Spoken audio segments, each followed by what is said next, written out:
Hello friends, in my സൈറ്റിന്റെ പുതിയൊരു വീഡിയോയിലേക്ക് എല്ലാവർക്കും സ്വാഗതം. നമ്മളിപ്പോൾ ഉള്ളത് നാഗ്പൂരിലെ നാരോ ഗേജ് റെയിൽവേ മ്യൂസിയത്തിലാണ്. നമുക്ക് അവിടെ എന്തൊക്കെയുണ്ടെന്നൊന്ന് പോയി കണ്ടു നോക്കാം. ഇതാണ് ടിക്കറ്റ് കൗണ്ടർ. പണ്ടത്തെ നാരോ ഗേജ് ബ്രേക്ക് വാനാണിത്. ഗാർഡൊക്കെ ഇരിക്കുന്ന ഇപ്പം അത് ടിക്കറ്റ് കൗണ്ടറാക്കി മാറ്റിയിരിക്കുകയാണ്. മുതിർന്നവർക്ക് 25 രൂപയും പിള്ളേർക്ക് 10 രൂപയാണ് ഇവിടുത്തെ ടിക്കറ്റ് പ്രൈസ്. ഇത് ഒരു നോർമൽ ആയിട്ടുള്ള റെയിൽവേ സ്റ്റേഷൻ പോലെ റീക്രിയേറ്റ് ചെയ്ത് വെച്ചിരിക്കുകയാണ്. ഈ ട്രാക്കിലൂടെ ടോയ് ട്രെയിൻ ഒക്കെ ഓടുന്നുണ്ട്. നമുക്ക് അതിൽ കൂടെ പോയി കഴിഞ്ഞാൽ ഓവറോൾ ആയിട്ടുള്ള ഒരു വ്യൂ നമുക്ക് ഇവിടുന്ന് കിട്ടും.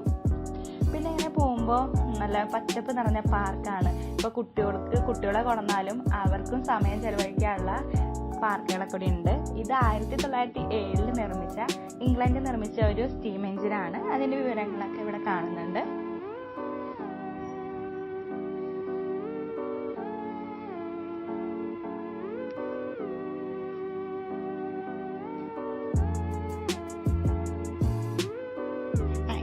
മ്യൂസിയത്തിന്റെ ഉള്ളിലേക്ക് കടക്കുകയാണ്. മ്യൂസിയത്തിന്റെ ഉള്ളിലേക്ക് കടക്കുമ്പോൾ നമുക്ക് കാണാൻ കഴിയുന്ന എന്താ വെച്ചാൽ ഇന്ത്യൻ നാരോ ഗേജ് റെയിൽവേയുടെ A to Z കാര്യങ്ങൾ ഇവിടെ സൂക്ഷിച്ചു വെച്ചിട്ടുണ്ട്.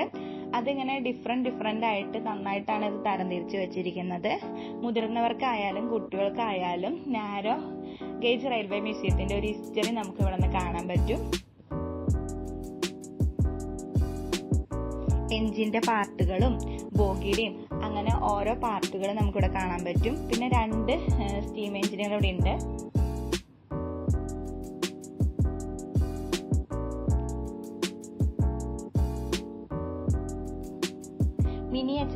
ട്രെയിനിന്റെ മിനിയേച്ചറുകളൊക്കെ ഇവിടെ കാണാൻ പറ്റും.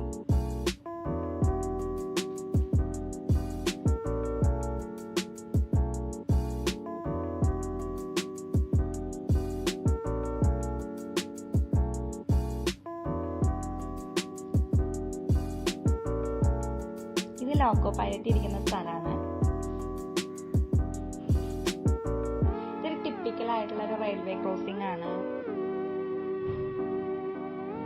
ഇത് മെഷീൻ ഗാലറി ധാരാളം മെഷീൻസ് ഒക്കെ ഇവിടെ ഉണ്ട്. ഇത് സ്റ്റീം ഉപയോഗിച്ച് പ്രവർത്തിക്കുന്ന ഒരു ക്രെയിനാണ്. ഇതാണ് റിവോൾവിംഗ് റെസ്റ്റോറന്റ് എന്ന് പറയുന്നത്. ഈ നാരോ ഗേജ് ഉള്ള സമയത്ത് 2 AC കോച്ചുകളെ തമ്മിൽ, അതായത് 2 AC കോച്ചുകളെ കൺവേർട്ട് ചെയ്തിട്ട് റെസ്റ്റോറന്റ് ആക്കി മാറ്റിയിരിക്കുകയാണ്. ടേൺ ടേബിൾ എന്നത് പതുക്കെ കറങ്ങിക്കൊണ്ടിരിക്കും. ടേൺ ടേബിൾ എന്ന് പറയുന്നത് എഞ്ചിനും കോച്ചൊക്കെ തിരിക്കാൻ വേണ്ടി ഉപയോഗിക്കുന്നതാണ്. ഇത് കോവിഡിന് ശേഷം അടച്ചുപൂട്ടിയിരിക്കുകയാണ്. ഇപ്പം ഉണ്ടെങ്കിൽ ഒരു പുതിയ എക്സ്പീരിയൻസ് ആണ്. നമ്മളിതാ പുറത്തേക്ക് വന്നു. ഇത് മ്യൂസിയത്തിന്റെ ഉള്ളിലേക്കുള്ള ടിക്കറ്റ് കൗണ്ടറും ഇത് ട്രെയിൻ ടിക്കറ്റ് ഒക്കെ ബുക്ക് ചെയ്യാനുള്ള ടിക്കറ്റ് കൗണ്ടറും ആണ്. നാഗ്പൂരിലുള്ളവരും നാഗ്പൂർ വിസിറ്റ് ചെയ്യാൻ വരുന്നവരും മസ്റ്റ് ആയിട്ട് വിസിറ്റ് ചെയ്യേണ്ട ഒരു സ്ഥലമാണിത്. ഞങ്ങളുടെ വീഡിയോ ഇഷ്ടമാവുകയാണെങ്കിൽ ലൈക്ക് ചെയ്യുക, ഷെയർ ചെയ്യുക, സബ്സ്ക്രൈബ് ചെയ്യുക. പുതിയൊരു വീഡിയോ ആയിട്ട് വീണ്ടും കാണാം. ബൈ.